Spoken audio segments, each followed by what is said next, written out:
big win by the Flames last night, repping the colors. Yeah, what is that? That's a tavern shirt, though. I mean, a tavern hat. I like the Yeah, they went off to the Calgary Flames colors kind of thing with that.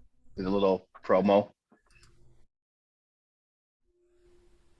awesome. Jeff, what's up, buddy? What's going on, Marcus? You know, doing me, mastermind. Another Wednesday. Another Wednesday. Good to Hey, see by the way, I tuned into that thing you do with Salas right before this. You guys are doing a good job. I like that. you. Oh, hey, thank you, Roberto. Yeah, real closers. Yeah, we're For anybody starting that, eight yeah, for thirty. anybody that's not watching that, if you got a half hour before you tune in here, it's worth a watch. So yeah, it's in real closers with Roberto Salas, as Jeff was saying, and it's called Coffees for Closers, and we pick a topic and we speak about it every Wednesday at 8:30 a.m. There's a lot going on right before this meeting. Linnea, you have your meeting going on too, doesn't it happen? Yeah? What did you guys talk about today? I had a guest on who was talking about how to break into the luxury market, and she had some really good tips and insight for people. So I think it was really valuable today. Nice. So how do you break into the luxury market? Same way you break into any market. There's Yeah. no different. Just be consistent Move with in. yourself and speak to your market. You just do it. Same thing. There's no Just do secret. it. Hey, Linnea, I have a link that for your meeting that hasn't been working. Do you have a new link? Yeah. I mean, what link do you have? Some weird Zoom link? Yeah. Yeah, it's probably because if you registered like the first time I did that invite, Yeah. it gave some weird Zoom link and I had to go in and correct it. Okay. Yeah, I have. Here. Well, I have agentpowerhuddle.com. Yeah, that's it. That's not working for you? It didn't work last time I tried it. Hmm. It said invalid site. Let's see. Let me look into that for you. It's going there now. Is it going there? Okay, well, good. That's weird that Yeah. it didn't work that one time though, because I had someone else say that today too. Oh, all right. So yeah. Hope it's going there, but it's not loading. Okay, well, I'll look into that. Thank you. Okay. See what I can find out. Awesome. So welcome everybody to the Street Text Mastermind. The first few minutes, we always just like to hang and chill and speak about whatever. So today, though, as always, we like to start with wins. And and those wins again they don't have to be the leads that you turned into a transaction. It can be anything particularly that comes to mind that is a win for you with Street Text, or things you're learning within Street Text. So I will allow you to unmute yourself. If you want to use the little raise your hand feature as well, that's always nice to put people in order. But if someone has a win they'd like to share right now, go ahead and do it.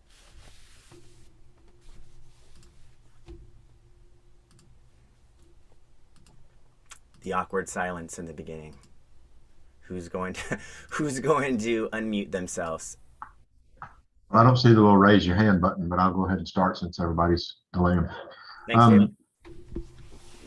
I've been with Street Text for, I don't know, 3 or so years.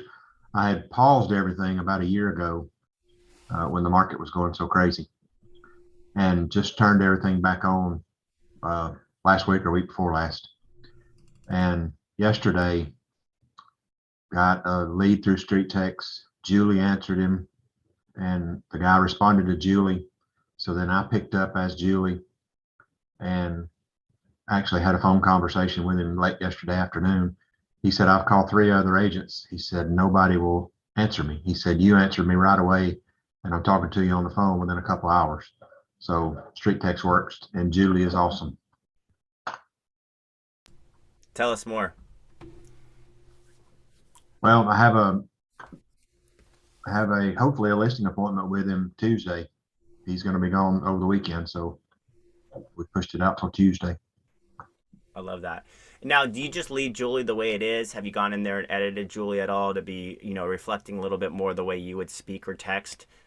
I've edited her some, And then I've got BombBomb videos when it sends the initial thing, and then I respond back with a CMA. And it's got another BombBomb video at the bottom of it. So I've tweaked Julie just a little bit, not a lot.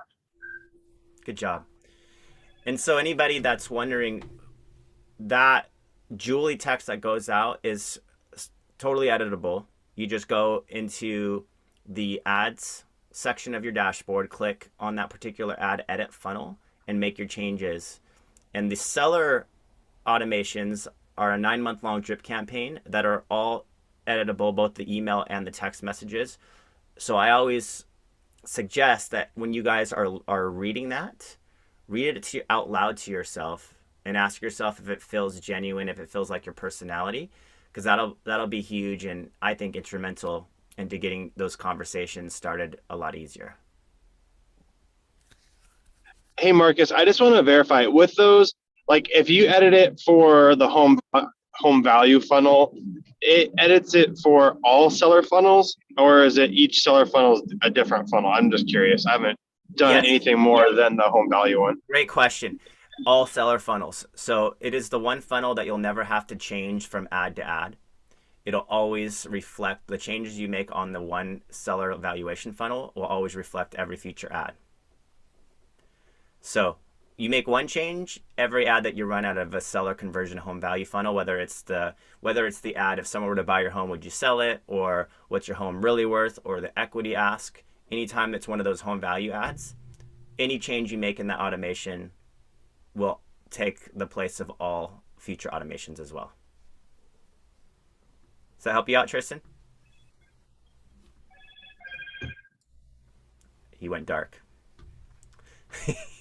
Sorry, I'm driving. Yeah, that was perfect. Thank you. Yeah, you're welcome. Elmer. Actually, it was more of a question than anything.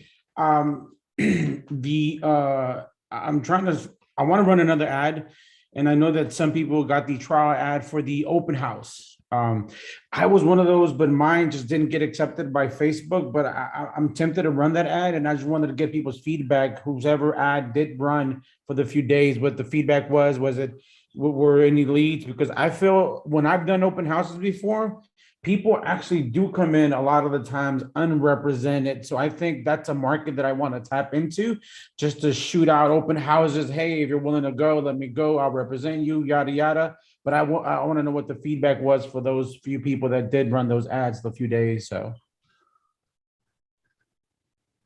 I did the open house one along with the just listed. I have to look at the numbers of what came in because I did it as an event and I did it as a custom ad. And I think Jonathan helped with, not Jonathan, Logan. Logan helped with the custom ad, and I believe I did get some leads from the open house event, but I got more leads from the just listed. okay. Thank you. Maddie, who is the one that sets all that up with us and is working those things, did report on Friday that those ads did do really well. So across a lot of multiple accounts, the open house ads that they tested did test really well. So they are tweaking them and looking at them as a future template, because across the accounts that they did launch on, they showed good results across a lot of them. So Okay. the benefit of doing it all together. Awesome. Okay. Thank you.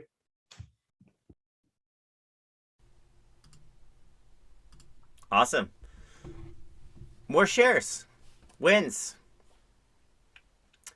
And I want those wins to be small wins for you too, guys. I want those wins to be what you're learning in the automations workshop, the wins in your ad performance reviews, the wins in any of these webinars or trainings that you're coming to.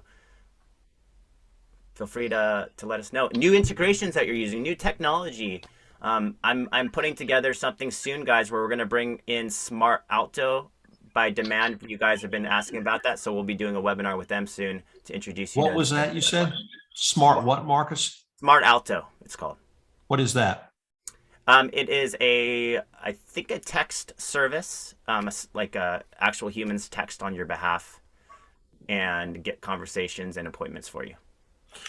Okay, I'll share a win with you, and I'll also share a frustration. I am ready to fly right now to China and snap the neck of a programmer for Chime because they've screwed their Chime CMA up. And I printed 25 that I got to repair. Every one of the damn ones, because it took them from a half-acre lot to 2 and 2.5 acre lot in a CMA. I'm taking people. So I got to redo every one of them. But I've got one I'm taking today that I'm getting ready to redo. That was a street text that came in from one of my seller leads. Called the lady instantly, great connection. I'm going over there today and taking her a physical report rather than sending her one because she was more than willing to have me come by today, close to the house, good price point. So I am believing that something good's going to happen from that. So appreciate everything you guys are doing, everything that you're putting out there. Can't wait to see the new ads come forth. And I will tell you that what they did adjusting my ad for my gripe last week brought cost way down when I took the spending and cut it in half. For some reason, Facebook decided they really wanted my business and brought lead costs down again.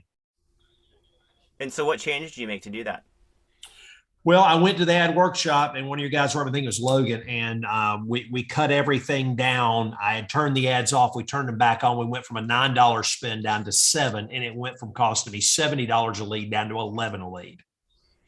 Just like that. Just like that. He said they're seeing the same thing, that when Facebook gets greedy, you cut your budget in half and start going up again from there. And so what you're doing is you're causing Facebook's algorithm to go into a learning phase. So basically, if we don't change anything, Facebook's like, oh, we've got it figured out. Everything's good. And one of the strategies you can actually cause it to keep relearning without losing the past learnings it already has, which is key, because if you have a good performing ad, you want to know, hey, I want to keep bringing in these conversions. I want to keep bringing in people just like this. I just want to bring them in for a lower cost. So when you drop that cost per lead, especially if you have an ad where it just stops working, what happens is it triggers the relearning on the algorithm, and it says, okay, I'm not going to throw out the baby with the bathwater, but let's throw out some of the bathwater and let's see what's happening. And we're going to test a whole array of new parameters within the existing audience that's converting. And then that's when you start to see those new results, and you can start to incrementally increase your budget again. And it should keep the cost per lead the same. So it's a really effective strategy. If you have a good ad that was performing awesome, and then out of the blue, it just kind of stopped performing awesome for a week, just cut the budget, but work with Logan to do that, because then you get somebody whose eyes and ears are on it, so to speak, who's really, really good at navigating when to flip the switch and when not to. So so join the ad class for that. So Jonathan, are you saying by reducing your ad spend, it will re-trigger the algorithm every time? You have to do a significant change. So 50% is a significant change in Facebook's algorithm. And you can do it the other way too. So I've seen it work where people have doubled their budget, and that's been a big enough change. But it's better, it's more risk effective to have it than double it. Good stuff. Any other questions, particularly on that ad performance? What to do, change it? I have a question. Ask away. It's hilarious. So we have, for the ad spend, that's how we put a cap on how much how much we're spending on Facebook. Is there a way to put a cap on how much per ad, like to avoid the $70 charge? Or avoid it from charging you when it goes up to $75? Yeah, the cost per click is not 70. You're not getting charged $75 per email. It's just the amount of emails you got across the course of days. When you divide your spend, equals an average of $70. So that just means that the leads are coming in a lot slower. Your cap for the day is your daily budget. So if you have your ad set at $9 a day, it's never going to spend more than that. It just meant in Campbell's case there, it was like several days before he got one lead. So it added up to about $70. Oh, okay. Does that make sense? Yeah. I'll post a little video I did on understanding Facebook payments and the link here, because they can be pretty confusing. Yeah, I'm just, I just don't want to get it to a point where I feel like I'm being scammed or taken advantage of because I'm not looking at it every day. I mean, I have a lot of distractions in my life right now. But, Yeah, so I want to sure. protect myself from that.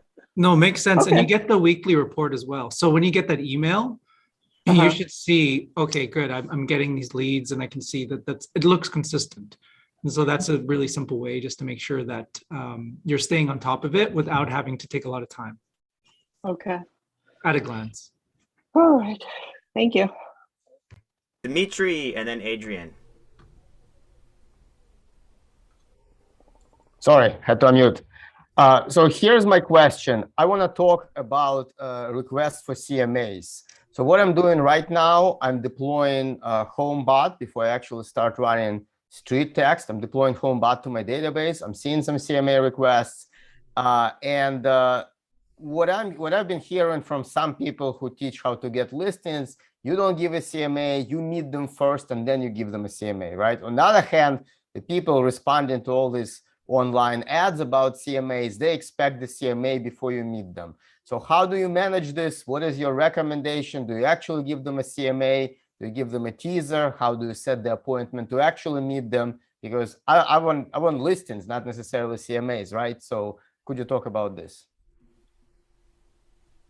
I mean, I think that really depends on like your process and your market. Like for me in my market, I don't actually give out CMAs until I talk to somebody. But that's my market. I've learned. I tried going out and just doing CMAs without talking to them, and I learned my lesson that I don't do that. They don't want that in my market. So I think it's kind of hard to like say this works for every single person, because what works for me doesn't necessarily work for you. So my process is like for the home value, like my process is to send them over to HomeBot and let HomeBot kind of do the work. And I make tweaks in HomeBot. I send little videos through, I'd send little video messages through HomeBot. And then I let my automation set up through Street Text and HomeBot kind of do the work for conversion. And then if they reach out to me or I actually get full contact info and talk to them and get their permission to drop off a CMA, I will do it. So what do you do when they request CMA from HomeBot? I call them. So you just call them. Do you ask to meet them in person before you actually do the CMA, or you just talk to them on the phone and then you send them a CMA? It kind of depends on how the conversation goes, right? Like my goal is to always go to the house. My goal is to always get to the house and get that face-to-face meeting. So that's kind of where I want that conversation to lead. But it kind of depends on the conversation. I mean, if they're just kind of like, oh, I was just playing around and I just wanted to see, I'm like, cool, well, let me show you what I can do. And I'll just do a video CMA for them in HomeBot.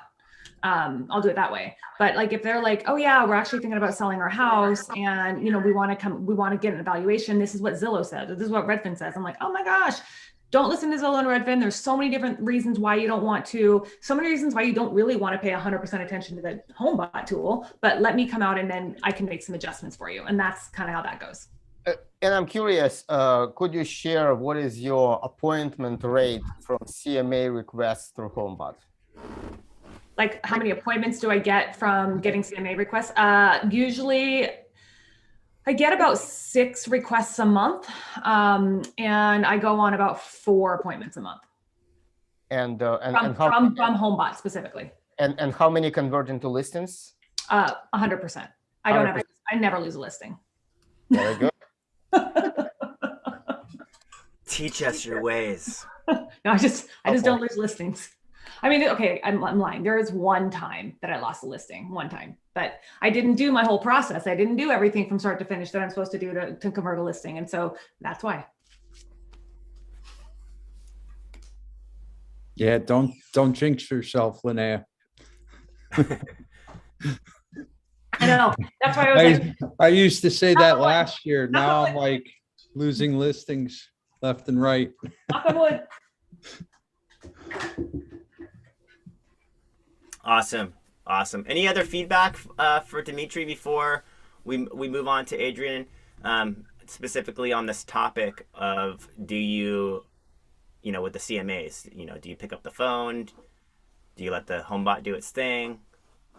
That's a good question because you can spend a lot of time producing CMAs, right? And it can be cumbersome, it could be tedious, it could be frustrating if they're not responding. So I really like the process that Linnea has kind of dialed in. Anybody? Is nobody else getting CMA requests on HomeBot? Sure, yes, I get this. I'll say something since I've been planes, trains, and automobiles today. But no, as far as the whole HomeBot goes and everything, whether it's street text, HomeBot, whatever you're doing, the biggest thing, you know, Marcus, you push this out here. You have to stay personal. You have to stay you. You can't be robotic, and you can't be somebody you ain't, because when that person talks to you on the other side of the phone, they're expecting to hear from you.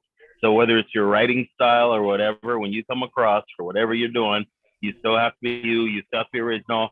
And at the moment, for me, less has still been better. I'm doing better with less, and so I'm just running with it. Oh, here you go. Here's the going, Jonathan. I walked on the airplane today. I was going to get on, and one of the pilots walked up I used to fly with. So I'm laughing because when the passengers are getting on, they're looking at me sitting in the flight deck wearing a air cap, laughing away, and they're wondering, like, who is this dude? So I go back to my seat, and I'm sitting in my seat, and I'm laughing because everybody's looking at me like, who is this guy? So on the PA, they gave me some good props, and you know, it's a good day. So,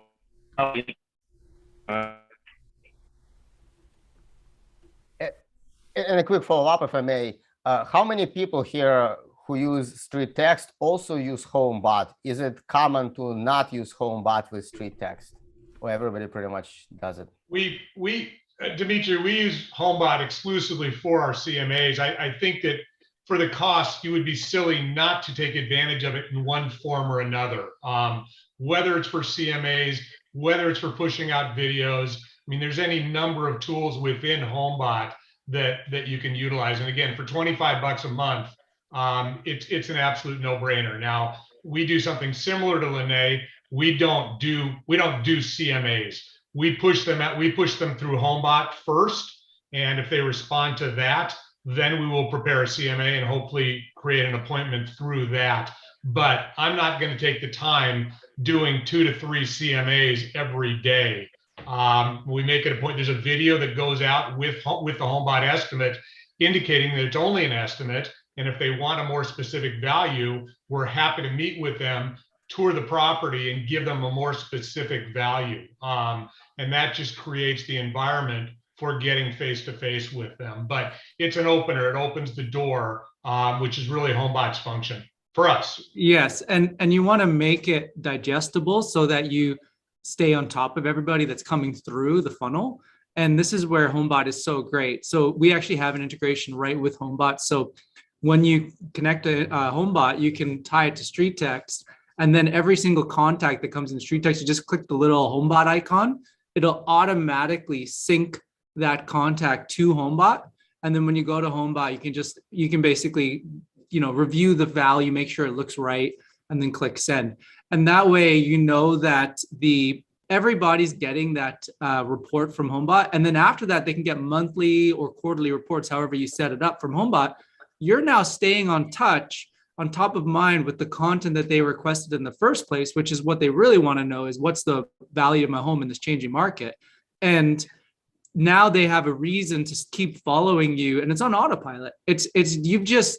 You've done the best thing you can do, which is you're giving them value, but it's not requiring a ton of your time. Yeah. And so you've made it digestible. Oh my gosh. I've been doing it manually. I had no idea that there was a button that I could just click. And yes. So are you, I think Linnea, will you please send me the link to your video? I've been looking for it in our KMC stuff and I can't find it, but if you could send me that'd be awesome, because I need to figure out how to do that, because I've been wasting a lot of time. It seems like it's working, but I just didn't know you didn't have to do it manually. I did that in the beginning. I think isn't it new, Marcus? Is what new? The button. No. Okay, because I never saw it on integrated. You can easily send through HomeBot. You just go into it's super easy. You just go into the person and you just hit the little red button and say, hi. It's literally so easy. Oh, that part no. As long as you have a lender co-sponsor and you can use that function. If you don't have a lender co-sponsor, you can't do it. I do. So what I'm talking about is on the line where the client is, when you're on your contacts list, there's a button on the right-hand side that says add to HomeBot. I didn't see that. Yeah, in street text. Yeah, sorry. Yeah, so that's something I just saw because I had added all mine manually too at first. I still add mine manually because I want to pull a CMA and I want to make sure that HomeBot's value is the same as my value that I'm talking to them about. So don't beat yourself up, Latrice. Like, that's good. I mean, if you're doing them manually, that means you are also pulling comps, right? Making sure your numbers match. I thought Jonathan said that there's a Zapier that you can connect with HomeBot that you can check the values manually before it gets sent out. And I thought that was different than doing it person by person. Is that right, Jonathan? Is that what Hi, you said? Michelle. Hi, Wendy. Hey, Michelle. Good question. Yeah, no. So in Street Text itself, you don't have to even use Zapier. You go to your integrations, just make sure that HomeBot is connected to Street Text. And then beside your contact, you can actually see the HomeBot icon. Click that. That will add the contact to HomeBot, and it won't automatically send the report from HomeBot. You now can log into HomeBot. You'll see the contact's been added for you. You can review their price point, make sure it looks right, and then click send from there. Oh, Jonathan, quick follow-up question. You mentioned that HomeBot could send monthly or quarterly. My understanding was it's only monthly. Could it be changed to quarterly? Because I don't want it quarterly, I want it monthly. Is there a setting for this somewhere in HomeBot? Linnea would be better at navigating where the setting is, but I believe that, yeah, you can change the frequency of those emails. You can set it to whatever you want. Where do you set it? I wouldn't know. Set it in your settings. You have to go up to the little right-hand side where your little picture is, and you just click on it. It says account settings, and you just do it in there. And also HomeBot's really intuitive. Like if you have someone in there who hasn't interacted at all, they'll automatically flip it for you. Like it defaults to once a month for like the digest, but like if they're not interactive, then HomeBot will just say, okay, this person's cooling off, so now we're going to flip them to a quarterly. So it's kind of cool. Like there's not really much you have to do to maintain HomeBot. So I second Jeff on like for the cost of what HomeBot costs is like for $27.35 a month, including tax. You literally can manage up to 500 people in one spot and never have to touch them again. So just very quickly, I just looked into my HomeBot digest settings and I do not see monthly versus quarterly. Okay, well, hold on. Let me dig in. While you're digging in on that, those that have done a mass export, Leon's gonna give you something I slapped my hand on. I did a mass export, thought everything went over to HomeBot initially. I went back to my stuff the other day and I was looking, and I went back to my oldest stuff because I was going from the oldest to newest. And then looking at my oldest stuff, everything did not come over. So I am going through trying to do 15 to 20 a day to basically catch up with the leads that I thought were getting something from HomeBot that haven't been. So the word of the day is you might want to go check your stuff just to make sure something's getting delivered. Real simple put. Well, and just very quickly, I just did the bulk database important to my HomeBot. HomeBot staggers how they send the emails. They don't want to send emails right away so that you start, getting flooded with all the responses. And they also do it to test that your email list is not bad, that you're not going to get too many complaints. So I've seen most of my database got sent emails over a week or so. But I believe if you add contacts one by one, they're gonna act on this right away. But that's what I see just from doing the import recently. Awesome. Adrian, I know you've been waiting patiently. HomeBot. Yes, I have a question. I'm going to regress here. Jonathan, when you were talking about your budget, you're talking about the large amount that you specify. That's the one that you're supposed to modify, right? Like if I have $1,000 a month, is that the amount that I need to modify?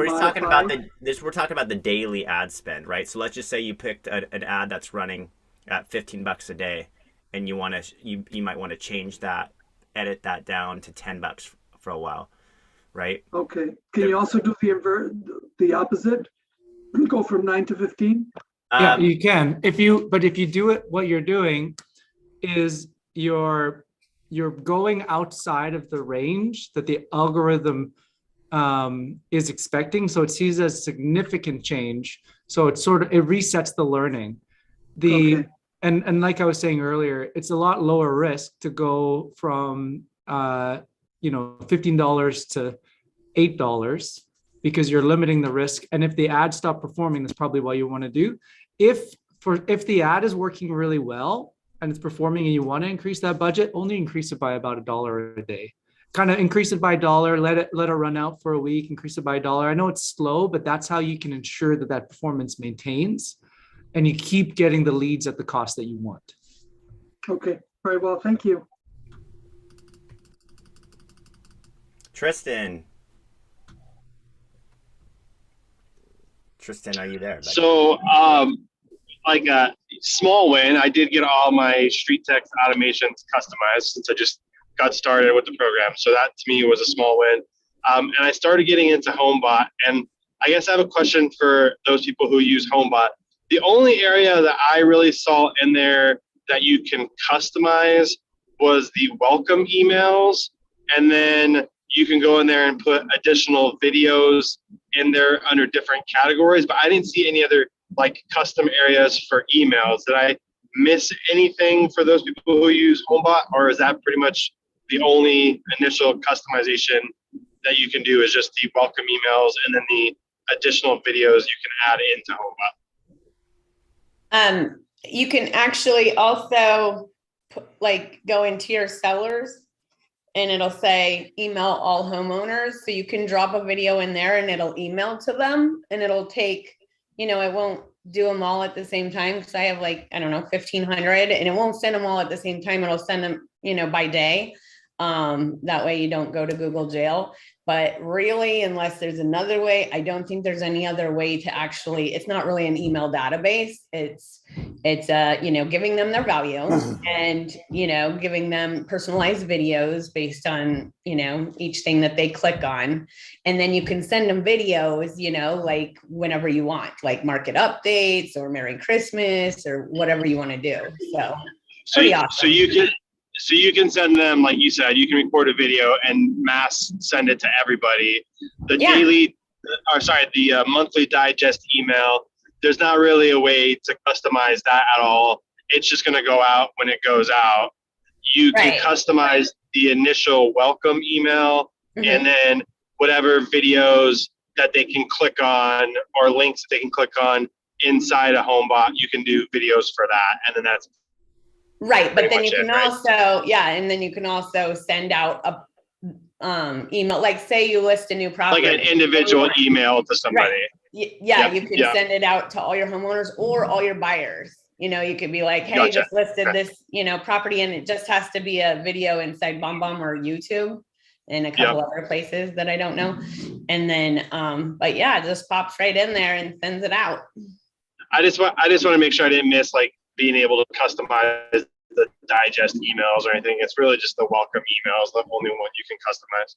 Right. It sounds like. Yeah. Okay. The big secret to HomeBot though, is if you go in daily and look at activity, you don't have to wait for them to ask a question to you or ask for CMA or whatever. I go in and I look at who's active in there. When I see they're active in there, I look at what they're doing. It'll tell you if you look at a market report or what they did.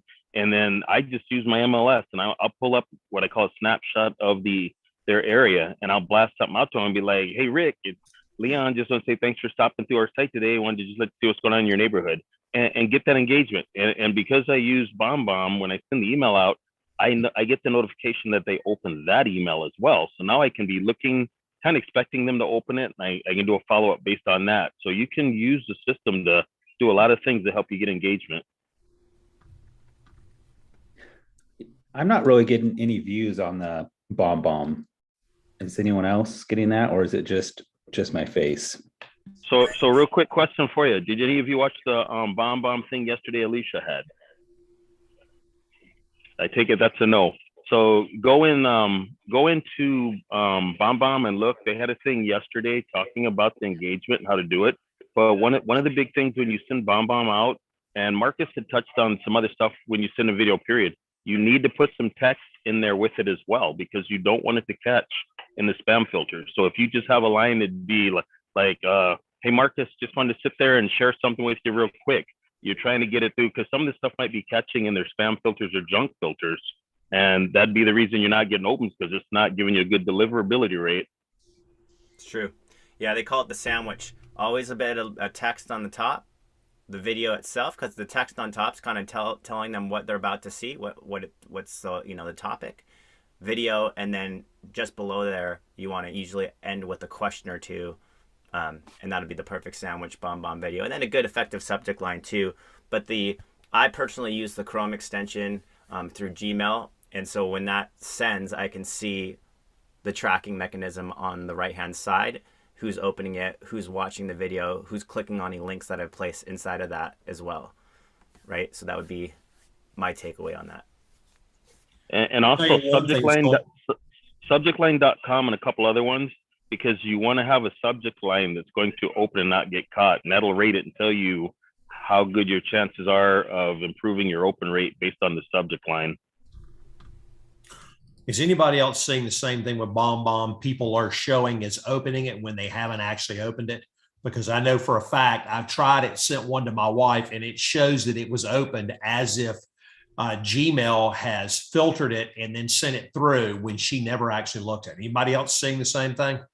That can happen if they have a spam checker. The spam will actually open the email. So it's a false open. Well, this is not a spam thing that we have ourselves, but it has happened literally when I've sent it, Troy, for myself, from my Gmail account, which is a paid Gmail account, to another one of our paid Gmail accounts, and it shows as having been opened when she didn't open it. Yeah, usually that's the case, is it's a spam checker. So I'm not quite, I couldn't tell you. I'm not a Gmail expert. But yeah, just curious about that. Just registering a false positive, basically. Yeah, technology could break down from time to time. I remember a great method that I saw Donna Swansea use back in the day was she'd have an email that she'd send with video, and then she would send another email 10 minutes later, just making sure they got it, just without video, just a text-based email. And it worked really well at pointing them back. And so if they didn't get it, they're like, what do you know? I didn't get it. And then she'd resend it. So some little techniques in there and strategies to get email opens. Don, Jim, and then Richard. Okay, I have a question about HomeBot. When you tweak the value, like when you do a CMA and that you enter a number and then you enter a range, when I go into the digest, I'm not seeing the range. Am I missing something?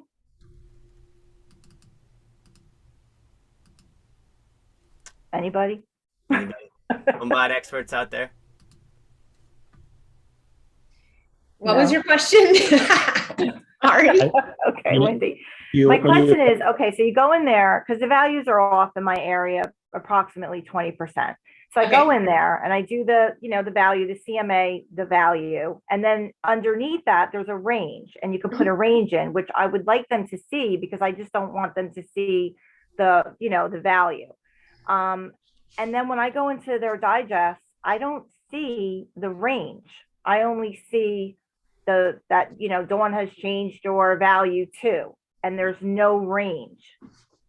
Okay, I'm gonna look. I'm gonna pull up my report so I can see. I'm pretty sure it's in there somewhere, but it may just not be right up at the top. So please hold. Next. Yes, well, we'll look for that, Don. And then while we're looking, Jim, go ahead and ask a question. Okay, Marcus, I'm sorry if I can just jump in there, respond to Don. Don, it doesn't give you a range in the digest because it specifically wants to tell you what their equity position is based on a value. So the digest isn't going to give them that range. It's going to give them the specific value that's been keyed in. So as you scroll down, it will tell them what their equity position is. I see. Okay. Thank you.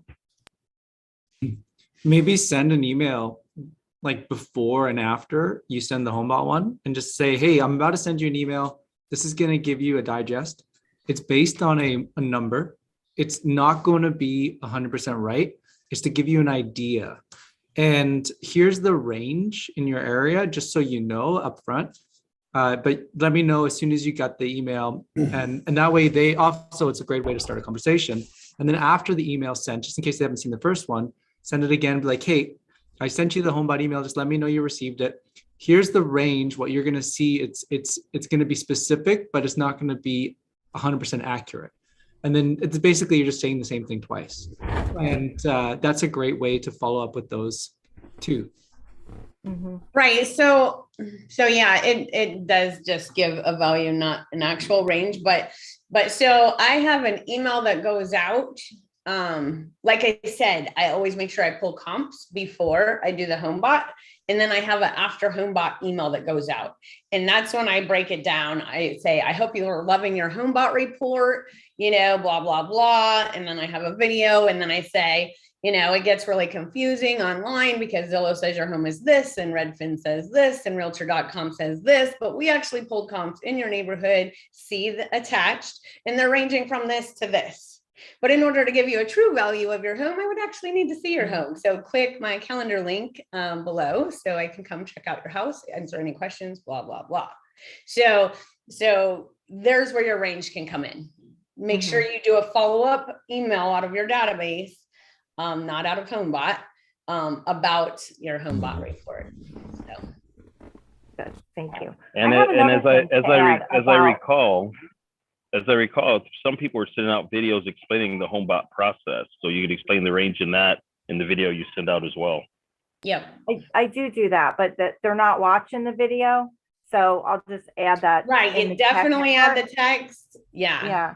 But BombBomb, I don't know if any of you, the other day I was in BombBomb and I noticed that they'll actually put captions now on your videos, but you have to remake your videos because you have to check that option off. So do any of you use that? I'm not into remaking all my videos yet, so no. I just started, so I only have to remake a few. That's great. That's a great option. Yeah, that'll be changing a lot of things. I like that. Cool. Good stuff. Jim. Is anybody using HomeBot with Ylopo? Ylopo offers it as part of their package, and I'm thinking about like disconnecting it from, I know some people have gotten a separate HomeBot account aside from Ylopo. Yeah, I've heard that there's some limited functionality using it through them versus you having the standalone version, but not sure. Yeah, no, they're exactly the same. So I have a Ylopo and I have a HomeBot that I use for street text. The only reason I didn't merge them together is because Ylopo sets that up. My lender set the other one up, and I had so many people already re-engaging that I didn't want to put them into a new system, have them start over, have them add their loans, all that stuff all over again. So I work out of two systems. It's really fun. But the thing is with Ylopo is they're actually pushing, where you go into HomeBot and it says advertise, and you can push things out to Facebook. That's what they're pushing out onto Google. So Ylopo is pushing those out to Google, and people are clicking on it to find their home value and filling out the info. And that's how they're coming in as a seller Ylopo. So I actually just put one on the market from them too. So, I mean, I wouldn't not do it because you hear certain things. Everything is different, so like keep your one system though, for sure, if you have a bunch in there. Otherwise you can merge it together, but and you can log into both systems and customize the videos in both systems, just like you do on this one. So yeah, I just didn't know if there was any added benefit to separating it from Ylopo. Yeah, no, definitely they have a good product that works good together, because like I said, they're shooting it through Google. We're Facebooking, different, and setting them up through street text. So I mean, it's two totally different systems, but they both work really good. Okay, thank you. You're welcome. Richard. Good morning, everybody. Good to see everybody. HomeBot, I'm trying to export. I got like 1,300 leads in HomeBot right now, and I'm trying to ask them to export them in two separate files, one buyers and one sellers. And I haven't had any success with that. I don't know if anybody else has had a problem. That's one thing. And then what I do with the activity, when I get activity in HomeBot, I check it every day. I'll call that person. And then if they don't answer, then I'll send a quick video just directly to them saying, hey, blah, blah, blah, whatever. And that seems to be okay. I could see that they're opening it. Hopefully they're opening it. It says it through BombBomb that they are. And then my last thing is I just deployed a 3-way split test for the first time in a while because I'm just working the leads that I have. And now I'm like, okay, I want to generate some new leads. And I have zero clicks, nothing, like 0 ad spend. I got 3 running and not sure what's going on. If there's a problem because I haven't deployed an ad in a long time, not sure. How long ago did you deploy those? Yesterday. Yeah, I think it could just take a little bit of time. If Logan here or Jonathan here, I think that there's a couple people voicing that same thing. Okay, and since I'm rusty at deploying, I just want to make sure that I did it right. And I'm trying to access the HomeBot Academy or University, and it says it's, all the stuff that we have on there for free as a Street Text, not HomeBot, I should say Street Text. I'm trying to access that, and I guess I need a different login for that. My Street Text login won't work for that, right? Yeah, for Thinkific, you create a brand new login, username, and password because it's a separate system altogether. But then you'll have that. It's free, like the Thinkific course. Okay, cool. Yeah. So I'm seeing exactly what you're seeing, Richard, which is not every time, but definitely a few times, enough to be consistent, where if people were running ads and then they stopped running ads for a while, and then they create a brand new ad again, it's going into this long pending review process. And it's taking more than 24 hours for it to get approved. And then after it gets approved, all the other ads start getting approved a lot faster. So it just, for whatever reason, there's some new process that they put in place. And if it keeps taking a long time to get going and it hasn't got out of the, like it hasn't really got out of the gate, I recommend just turning that ad off and launching a new one. Because yeah, I noticed it seems like it's only the first ad that's happening with. So it's not abnormal. I've seen it a few times now, but it's interesting. I don't know why they're doing that. Okay. Yeah, because it is showing that they have reviewed it and it's active, but just 0. Yeah, it's like it's throttled. So in that case, I would just create a new ad. Okay, and that's what I'll do. Thank you. Yeah. Hey, Richard, to your second question, if you email your CSV files with your database directly to HomeBot, they will upload those for you. Yeah, I want to go the opposite way. I want to take what I have in HomeBot and pull it out as a CSV file to put it in another system that I have going. And I usually get that, and they haven't sent it to me in the last 2 weeks. So also, go Rams. Go Raiders. Megan. Hey, Marcus, how are you? Good. How are you? I'm doing good. So, on my Skin in the Game call yesterday, one of my guys said that he had a VA who I guess Street Text is using. Yes. Like Ravel. Okay. So the VA, because I hate to make the calls, like I talk a lot, but I hate to make the calls. So I would love to know more about this Ravel because Travis had his VA call and got an appointment, which by the way, once we get in front of somebody, I feel like we can close any deal. But it's getting there. So can you talk to me about that, or how do we get in touch with that, Marcus? Awesome. Yeah, that's Curtis from Ravelworks. And do we have a tab in the dashboard, John, that they can access that? What's the easiest way to get that service introduction? I'll drop a link in the chat there. There's a contact form you can use. Perfect. Yes, Ravelworks, ISAs, those check them out. They're in their community. We'll drop it in the link right now. Yeah, and there's different. Check out Janky's system too. Yeah, I was gonna say there's different VAs, there's different systems. Find the one that's right for you. Interview a bunch, and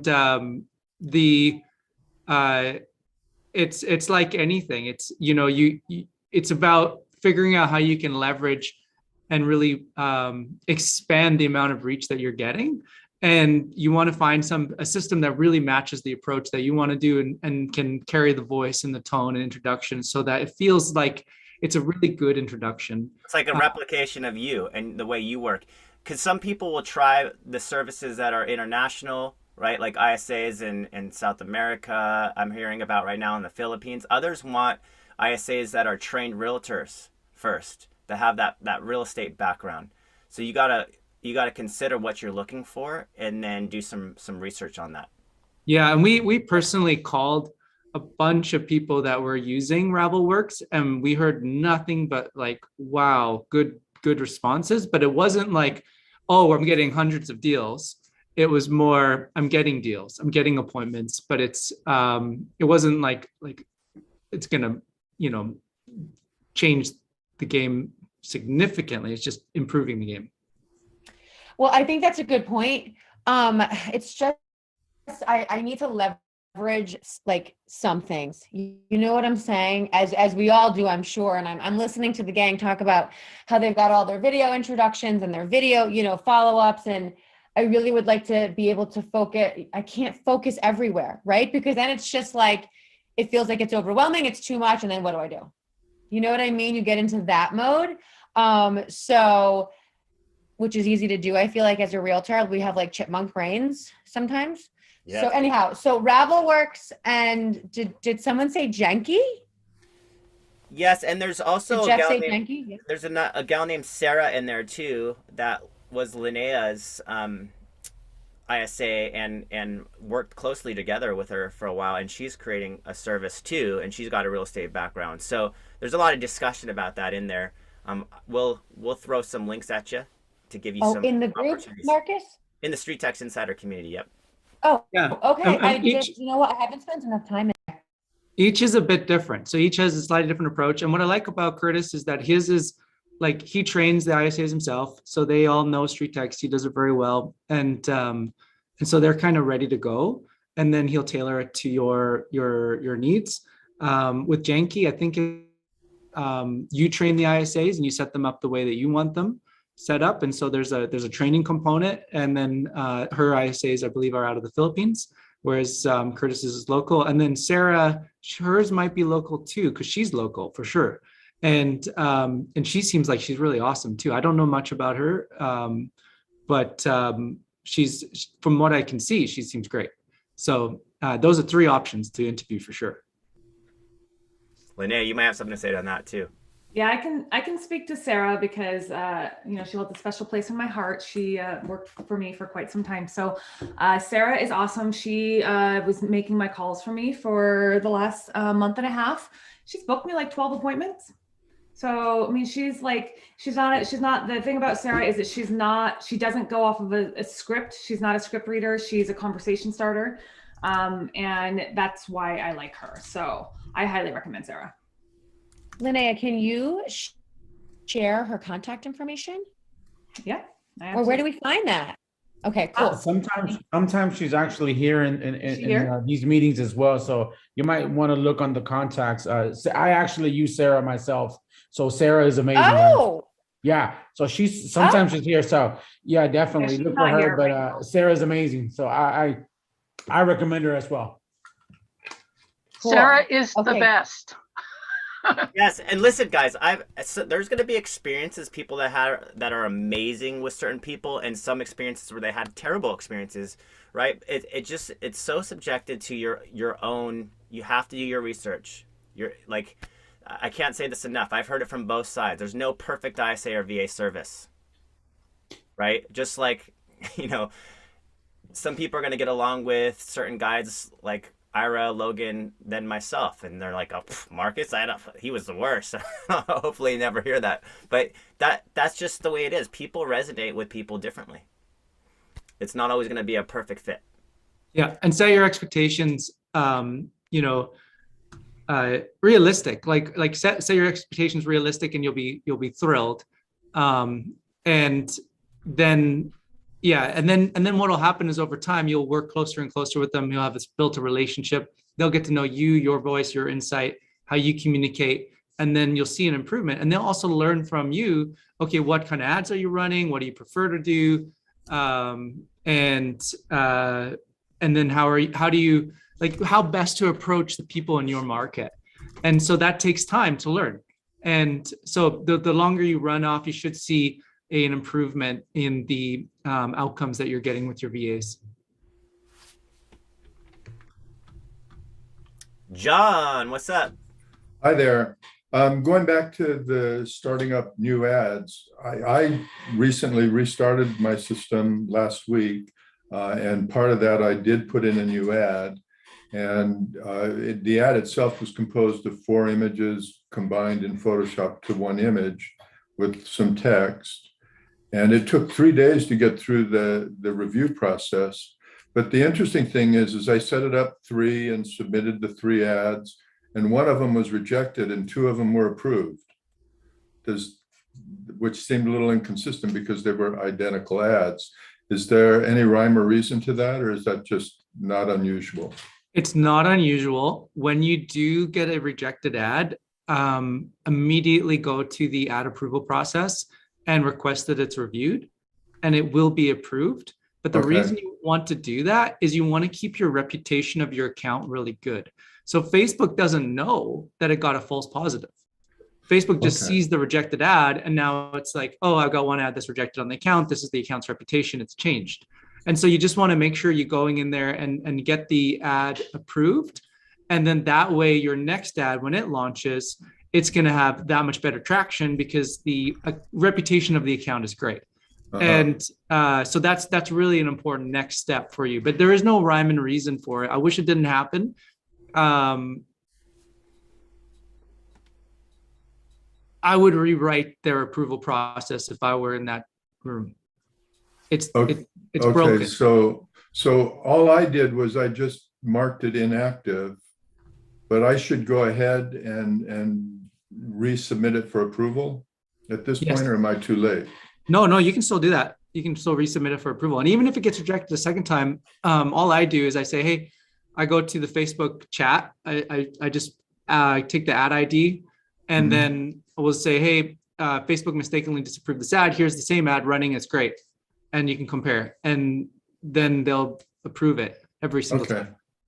Okay. I will do that. Thank you. Megan, did you have another question? I do, Marcus. And by the way, when I came in, I didn't have myself muted. Sorry about that. So to the gals and the guys who have been at this for a while, and I only know very specifically Miss Linnea and Wendy, but I'm sure many of you have been at this for a while. By the way, I love street text. So awesome stuff, guys. I'm so glad I pulled the trigger. So like, are there a few video, like the intro video and maybe a couple after that you guys have done that you find to be working well? Like, you guys all have these video system, the follow-up system, and I'm just wondering if you would be willing to share any of what you're saying. Maybe we can do this outside of this, but I just was wondering what you guys are doing that's working real well with regards to the video stuff. Because I'm used to a good script. You know that, being with Krista. Yeah, that's such a hard one. I mean, if you go to the hashtag video examples in Street Text Insider. Oh God. Okay. I just got to go into the group and just look. Yes. Okay. There's many videos that people do. I mean, there's not one. I know Linnea's like kind of known as the person that went into automations and changed it up. Wendy would be another. But you know, what I would do is go through that 9-month-long drip campaign and read the first few that are going out. If you want to post a link to one of my value ones that she can like go into, and then it will show her everything that I send to people. That's the easiest way to do it. I don't really know any other way. I don't have all my videos in one sheet.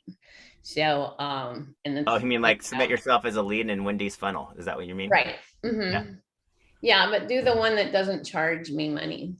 Yeah, which means view link. You just send the view link. Send the view link. Yeah, because if you go to view your ad, there's also the view link next to it, and that takes them right into the squeeze page. And so you send that squeeze page, and they can put in their address or email. Okay, let me try to figure it out. Hold And on. tip number 2 is make sure that that video email introduction is after a bit of time, because for 2 reasons. Number 1, you want to make it look natural. It doesn't look natural if the video email comes right away. It feels automated. So you want to have it. And then the second reason is it's a really, really great follow-up. So if you've already given them what they asked for in some shape or form, whether it was through HomeBot or you did it manually, they now have something that you've delivered on the promise. And so now when your video introduction comes, you're the person that delivered on the promise, and they get to see who you are. And so it's a really great way to introduce yourself and build that know, like, and trust after you've already established the fact that you are somebody who is reliable. And so that's just a natural next step. And then you'll get better results from your video emails. Thanks, guys. Yeah, you're welcome. Isabel.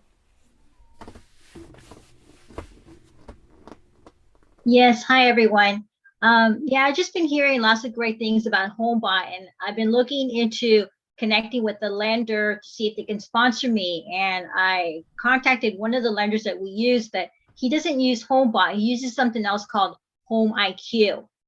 So I wanted to ask anyone if you have any experience on using Home IQ. First time I heard of it. Never heard of it.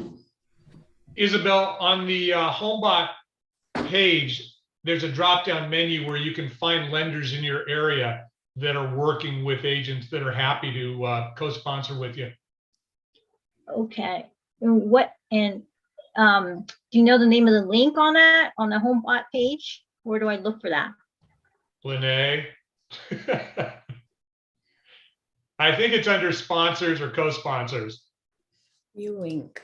Yeah, I've heard that they tell you who sponsors them, but then I've also heard that they don't. So my advice, if you want to find a lender co-sponsor for HomeBot, is to just ask your lender. Like if you have a regular lender that you work with, I would just ask them. I mean, lenders get a lot of referrals from us as realtors. They get more referrals from us than we get from them. So I just kind of use that as a, hey, let's partner together and do some marketing together. So you can go into there and see go into the help section and just search how to find a lender, and they'll give you a name of them. But I've also heard that they don't. So I don't know. I don't know the answer to that question. Okay, I'll continue to follow up. Thank you. That, or you can go into HomeBot's Facebook page, go to their lender site, and just ask if there's any lenders for the area that you work, so that you have someone that specifically knows that area better. And you'll see people chime in there, and at that point, even their support folks will jump in and say, hey, well, let us know, we can find somebody. Thank you. I'm definitely going to look into that. Thank you, Leon and Lene. Appreciate it. Elmer. Hey guys, I gotta run, but I just posted my link up there. So see ya. Yes, thank you, Wendy. You're welcome. That link that Wendy put in there is her home value funnel. So if you wanted to throw in that email just to get on our drip campaign, that's the way to do it. Yeah. So quick question here. I'm going to sign up for the ads class here. Is there a certain amount per ad spend that we need to kind of be wary of once it gets to that point that we need to reevaluate our ad or? Yeah. So you're saying at what point is my cost per lead out of range? Yeah. Yeah, so there's a few formulas you can use to calculate that for yourself. So you want to take your, so the best way to do that is actually just to take your average commission that you make, plug it into Street Text, and then you'll see on the side, beside the ad, on the ads page, a number. And that number will tell you right away whether or not your lead cost is too high or too low based on the ROI that you want. The other way you can do it, and this is a really simple way, is just okay, basically figure out, okay, well, if my average commission is 10,000, let's say, just to be like an easy number, round number, and I'm getting leads for $10, what's my conversion rate of those leads right now? Let's say it's again, just for ease, 1%. So for every I have to generate 100 leads to do get one deal. So I'm going to be spending $1,000, 10 times 100, $1,000 to get a deal. What's my ROI on that? Well, that's a 10x ROI. Am I happy with that ROI? The reality is, as long as you're spending less than, depends on your your business, your ratios, your everything. But as long as you're spending less than 25% on a deal, like, that's amazing. Your ROI is great. That's a 4x ROI. But I mean, with Facebook leads, it's not uncommon to see a 15x ROI, but you can calculate that math for yourself and just figure out what it is, but once you know that number, that's one thing, but that doesn't tell you that that's the best possible performance you could be getting in your market. So you might be spending, or you might be getting leads for $25 a lead, but you could be getting those same leads for $17 or less. You just need to run a new split test and find out, is there a lower cost lead that I could be getting from a market? So those are the two things. Number one is always check out what your ROI formula is, and just make sure that you're paying what you feel comfortable with for what your commission value is going to be, and you'll have an ROI formula there. But I mean, I've seen a lot of conversion rates as high as, I think, like 14%. Some people have like a 6.7% conversion rate. That's a great conversion rate, because now all of a sudden you could potentially be spending a lot more per lead and get the same ROI.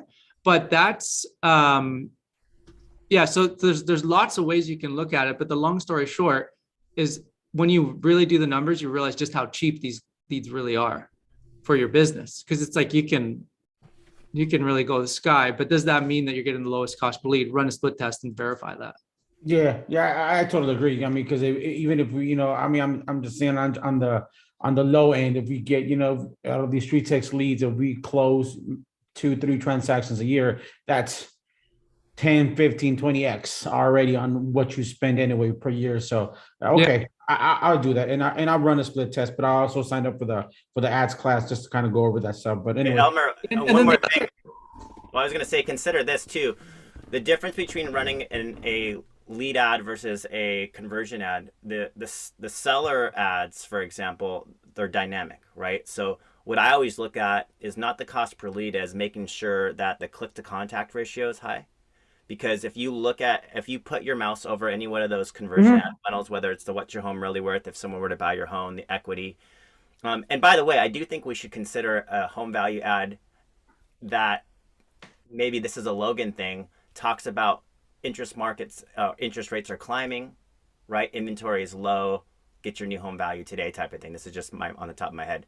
But what you want to look at in these funnels is the click to contact ratio. All of them have somewhere between 50-60% or more click to contact ratios. That means when you get a good cost per click, at least half of those clicks should produce an address. So you start there. And then you study those funnels a little bit more, and you'll realize that about 1 to 2 to 1 to 3 of every address collection should also give you an email. So this is where you're studying those stats on that particular ad. So with every funnel you run, look at the aggregated stats over the course, like it's aggregating all of the users across North America, and get a good feeling, and ask yourself, okay, this is an average. I don't know what the average home per sell is in the market, but where am I sitting? If I'm Jeff Mass and I'm in Orange County, I'm not going to look at these stats with the same eye. No, totally. Because I mean, their commission over there is way more than it is here in Houston. He's in Orange County. I'm in Houston, I'm in the suburbs of Houston. So I get it. But yeah, I'm looking at here at the reach, and then the clicks, the number of call to actions on your ad and so forth. No, it makes perfect sense. But I think the best thing for me is going to do is also just do another split test on a different little area with a different picture, and then just take that as a comparison and then go from there. Absolutely. And then one other thing I would add on to this is to think about it from your objective. What's your goal? How many additional transactions do you want at the end of the year? So if you've been running let's say you've been running Street Text 1 year and you got 4 transactions from that budget. Well, then just extrapolate it and basically say, well, I would love 20 transactions this year. Well, then just multiply your ad budget by 5. Correct. Yeah. And that will equal 20 transactions. And so just because we recommend starting at $9 a day or $10 a day on your ad budget doesn't mean that that's the right number for your objective. So what is your goal? And once you have confidence that you're seeing the leads converting at the rate that you want, just multiply your budget to hit your goal. And then at the end of the year, you'll have those many more additional deals as a result. And that's like, Jennifer Solter is a really great case study on that, because what she did is she took her first listing that she got from Street Text, and then she set aside a portion of that listing revenue that she got from her commission, and she reinvested it into her marketing budget. And she kept doing that. And that's how she was able to grow her marketing budget profitably. So it was 100%, it was 100% from the growth of her leads that she was getting from Facebook that she was able to reinvest into the lead. So it's a real, that's a smart way to grow your budget. Well, I think that's the only way to do it, right? If you as us as realtors, if we're not taking a percentage of each commission that we're having for their marketing purposes, I think we're doing a disservice to ourselves anyway, in general. So yeah, so no, definitely. So I'm waiting for that first closing for Street Text so I can put all of that commission to Street Text and grow it exponentially. But well, you don't do all, but you know what I mean. Like I know. I'm just 25% or something. And then the other thing that you can like think about as well is that that'll actually will grow exponentially, because let's say you've been running it for a year. A lot of the people that you've captured within that year are gonna list now, like 1 year later and moving forward.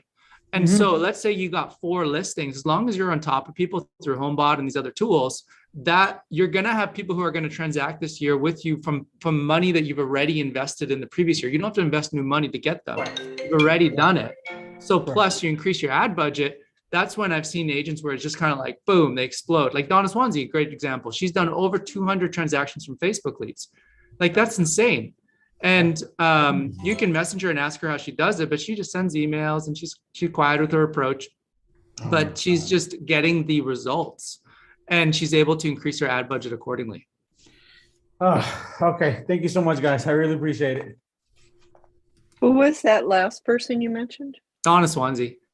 She's really awesome. Oh, how do you spell the last name? Swansea, Swanzy. She's going to hate me for mentioning her.